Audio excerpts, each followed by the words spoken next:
Government హాస్పిటల్లో అదనపు గదులు, సిటీ స్కాన్ మిషన్ నేను మంజూరు చేయించడం జరిగింది. సుమారు కొన్ని వందల కోట్ల రూపాయలతో కొత్త లిఫ్టిగేషన్ స్కీమ్స్ మంజూరు చేసినాం. పాత లిఫ్టిగేషన్ స్కీమ్స్ ఏ డిజైన్ ఆయకట్టు ఏ సామర్థ్యంతో నీళ్లు బారాలో ఆ విధంగా ఈ విధంగా మరమ్మతు చేపట్టారు. విలేకరులు కూడా నేను మనం మాట్లాడడం ఇదే లాస్ట్ అంటే ఇక్కడ నియోజకవర్గాలు. సో హుజూర్ నగర్ నియోజకవర్గంలో ప్రతి ఎకరాకి అష్యూర్డ్ వాటర్ ఇచ్చే విధంగా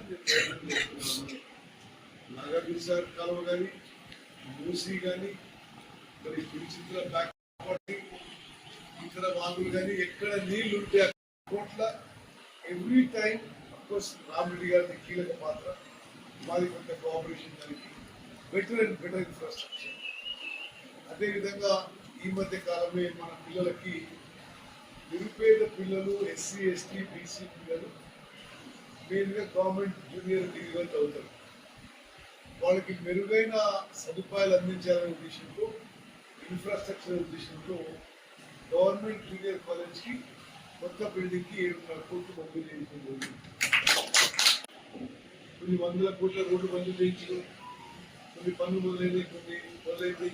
ఉదాహరణకి హుజూర్ నగర్ 40 కోట్లతో అడ్వాన్స్ ట్రైనింగ్ సెంటర్ కూడా మంజూరు చేయించారు.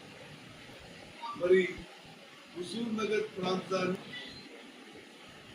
హుజూర్ నగర్ లాంటి చిన్న పట్టణానికి కూడా రింగ్ రోడ్డు క్రియేట్ చేయడం ఇదే. అదేవిధంగా 1000 ఇండ్లు మళ్ళీ మొదలుపెట్టినాం.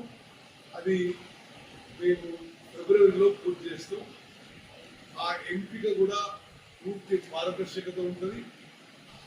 ఎవరికైతే ఇండ్లు లేవో మరి వాళ్ళకే ఎలిజిబిలిటీ ఉంటుంది. నేను అనుకుంటున్నా ఈ 2000 ఇళ్లలో సుమారు హుజూర్ నగర్లో మొత్తం కవర్ అయిపోతారు. 500 రూపాయలు బోనస్ ప్రకటించి అందరికి కూడా బోనస్ కూడా ఇచ్చారు.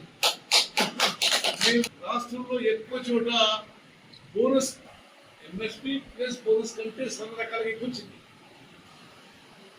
అది మొత్తం ప్రకృతి 155 లక్షల మెట్రిక్ టన్నులు ఇచ్చి రైతులకి 2 రోజుల్లో 3 రోజుల్లో పైసలు ఇచ్చినాం. ఎన్నడూ జరగలే అట్లా.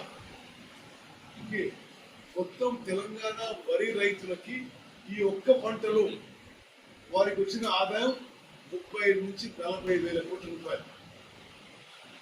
మరి సంక్రాంతి తర్వాత కొత్త రేషన్ కార్డు ఇస్తాము. కొంత సమయం తర్వాత ఇప్పుడు మేము మనం అందరం కూడా రైతు కుటుంబాల నుంచి వాటి విషయం చెప్పాలి మీకు. వానాకాలం పంట 66.7 లక్షల ఎకరాల్లో 155.3 లక్షల మెట్రిక్ టన్నుల వరిధాన్యం వడ్లు వండి మరి ఒక 2-3 నెలల్లో 6 కిలోల ఉచిత బియ్యం ఫైన్ రైస్ ఇవ్వబోతున్నాము.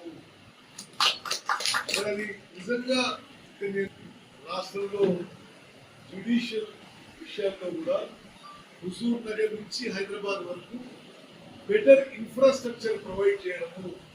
హుజూర్ నగర్ లో కొత్త కోర్టు కట్టిస్తున్నాం, హైదరాబాద్ లో కొత్త హైకోర్టు కట్టిస్తున్నాం.